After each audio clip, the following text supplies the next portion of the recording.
Yeah. Steve, you won the toss, chose to bat, and the reason for that. And also, do you think that the partnership was on? Do you think the 300 was a possible score on this pitch? Yeah, I think the toss was the right decision. I think we had our opportunities throughout to post something up above 300. We were probably just that one wicket down, too many at a few stages throughout the innings. You know, if we extended one of those partnerships a little bit, we're probably getting up 290, 300, and, you know, we're putting a bit of pressure on the scoreboard. So it's clearly, you know, not the easiest wicket to bat on.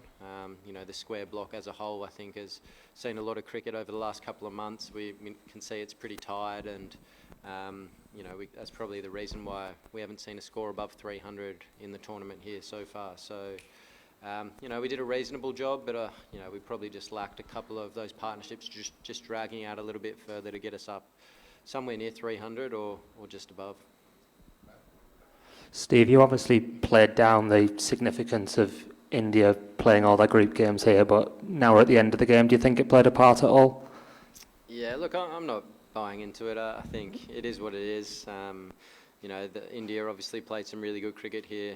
The surface kind of suits their style with the spinners that they've got and the seamers that they have at their disposal for a wicket like that. So they played well, they outplayed us, and, you know, they deserve the victory.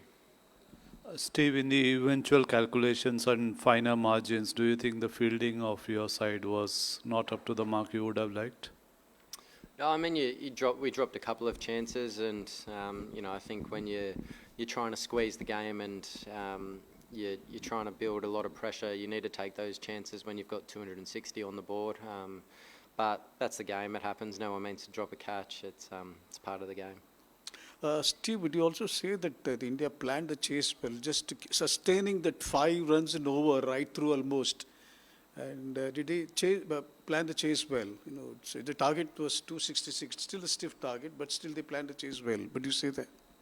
What was the question, sorry? No, would you say India planned the chase well? India? Sustaining the 5 runs and over. Yeah, I mean, they kept their run rate in check throughout. Yeah, we were probably just, you know, 1 or 2 wickets away. It got pretty close towards the end. We were able to drag the game quite deep and try and put some pressure on that way. But yeah, obviously KL played really nicely at the end, and Hardik as well. So yeah, we took it as deep as we could. But yeah, they obviously chased really nicely. Steve, how much difference in Dubai pitches and Gaddafi Stadium Lahore pitches? You played in Lahore, so the different result, do you think? The wickets we played on, they're completely different tracks. This one's quite slow, 2 pace, took some spin. I think the Gaddafi track's arguably one of the best one-day wickets in the world for batting.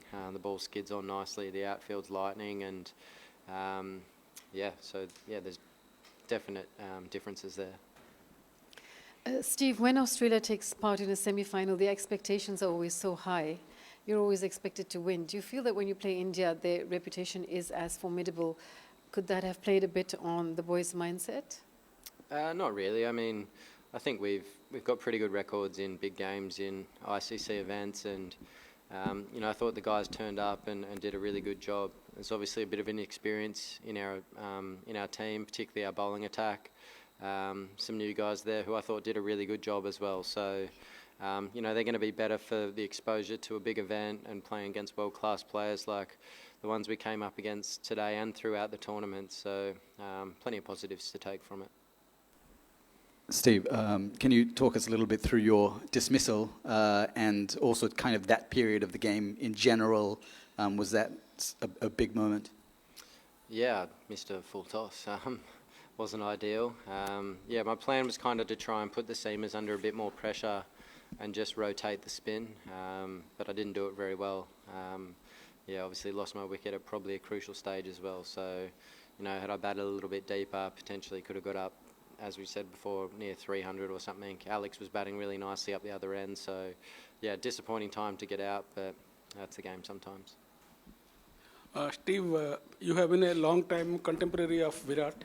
So what do you have to say about the way he chases down the high targets and controls it? Can you say something about that? Yeah, I mean, he's arguably the best chaser the game has seen.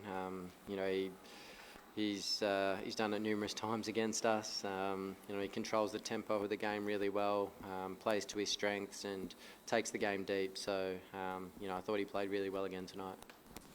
Hi Steve, this is Abdullah from Gulf Today. Steve, you are one of the best team in the world at any given point of time, and after posting a competitive total of 264, you lost the match. So what kind of total do you think is a team should post to win the match on this pitch? I mean, that's a difficult question. I think,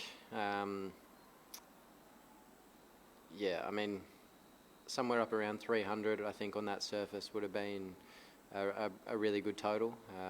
You know, there's a bit of scoreboard pressure. You've got to take a few more risks, I guess, to get above the rate.